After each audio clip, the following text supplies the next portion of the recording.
Hi, I'm Tamara, and today I am going to walk you through all of the steps that you need to know so that you can make your very own party crown. These party crowns are awesome for New Year's, which is around the corner, or any birthday party that you've got planned. Alright, so before we jump into the tutorial, as always, everything that I'm using is going to be linked in the description down below, and I always link to the measurements down there as well. They are sized for children, however, as an adult, you can definitely wear them as well. And if you want, you could extend the measurements a little bit if you wanted them to be a little bit larger. So for an adult size head, it's got a little bit of extra space back there. I don't think it's a big deal, and definitely for a toddler, it will fit their head very well. What you're going to need is 6 small pieces of scrap fabric that you can cut for all of these individual pieces here. You are going to need some fusible fleece, as well as some extra fabric for the back side of this crown.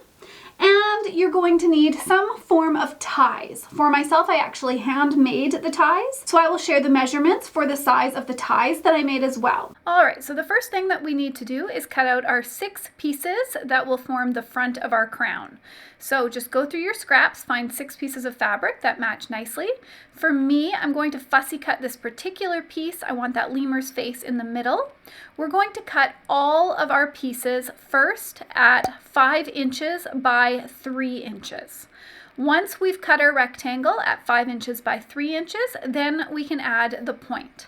All right, so adding the point, what you'll do is just lay your rectangle on your cutting mat and find the center of the 3-inch section. So right here, I'm counting in, there's that center line, and then I'm going to make sure that I am matching that center line down 2 inches. So I'm going to match that center section there with that 2-inch section there and just cut on down. I'll do that to both sides and that will create our point. Now once you've cut 6 of these pieces, then it's time to create the front of our crown. So line up your pieces, sort them in the way that you want them to look, and then start stacking them right sides together. And then you will sew a 1/4 inch seam down the side of all 3. And then you'll come back and of course sew a 1/4 inch seam attaching all 6 pieces together. Once you have sewn all 6 of those pieces together, then it will look something like this. Turn it over and take it to your iron and just iron open all of those seams. Now it's time to make the ties. If you want, you can use ribbon. Otherwise, just cut a piece of fabric at 2 inches by 12 inches. Fold it in half, iron it, and then you will sew along 2 of the 3 edges.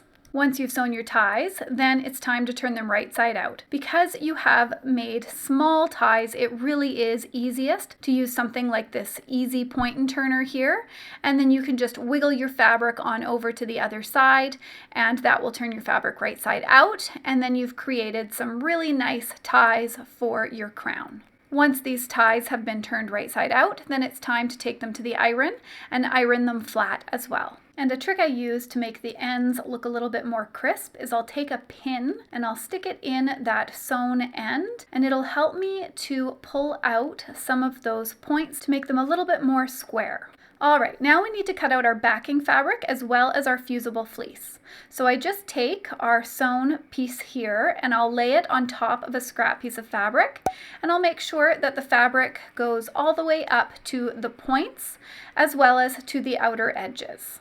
Once I have that cut out the right size, then it's time to cut out a similar size out of our fusible fleece. Once I've cut out that backing fabric the size that I need, I'll lay it on top of my fusible fleece and cut out the exact same size. Then just follow the instructions that came with your fusible fleece to attach those 2 pieces together. And now it's time to assemble our crown together. So take the backing where you attach the fusible fleece to, lay it with the fusible fleece side down, so the right side up. Then lay your ties on top of that. Then face the right side of your crown piece on top. So you've created a little bit of a sandwich. Make sure those ties are at the exact same height and centered in the middle of the widest piece of your crown. And then start pinning all the way around. I do not cut away that top excess fabric just yet. I find it easier to sew with that section of fabric there. So just go around, clip it all together. All right, and now it's time to sew all the way around. Definitely remember to backstitch, then sew up and down all of those points.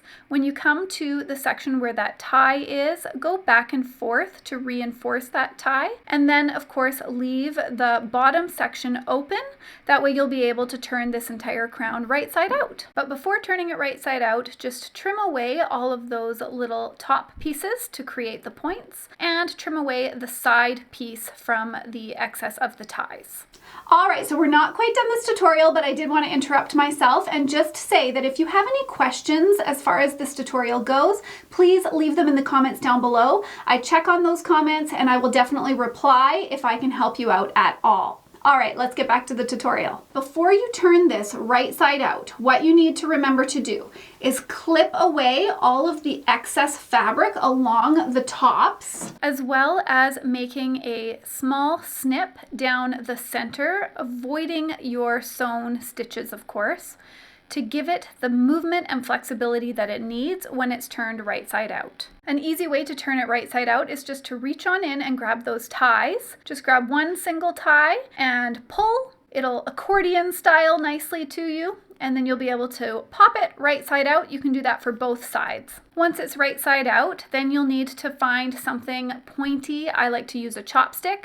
I use the thicker end of the chopstick first to push out those points, and then I'll use the sharper end of the chopstick to crisp up the points. Just make sure not to push too hard, otherwise you may pop out the seam completely, and you definitely don't want to do that. Then take it on over to your iron and press it flat. Also, focus on the opening and just fold those little pieces of fabric in at about 1/4 of an inch and then press them flat as well. And then pin that opening shut, take it over to your sewing machine, and then you are going to sew a straight seam all the way along the entire bottom of your crown. That will naturally close up that opening. And as always, don't forget to backstitch when you start and when you stop. And that, my friends, is everything that you need to know so you can make your own adorable party crowns. I hope you enjoyed this tutorial. If you did, please give it a thumbs up. And as always, subscribe, click that notification bell so that you don't miss future tutorials. And if you're interested in some fun party additions, definitely check out my party scrunchies. These I had a ton of fun making, and they are not that hard to make. So this is also a very fun sewing project. I hope that you have a wonderful day, a Merry Christmas, and a Happy New Year. Bye!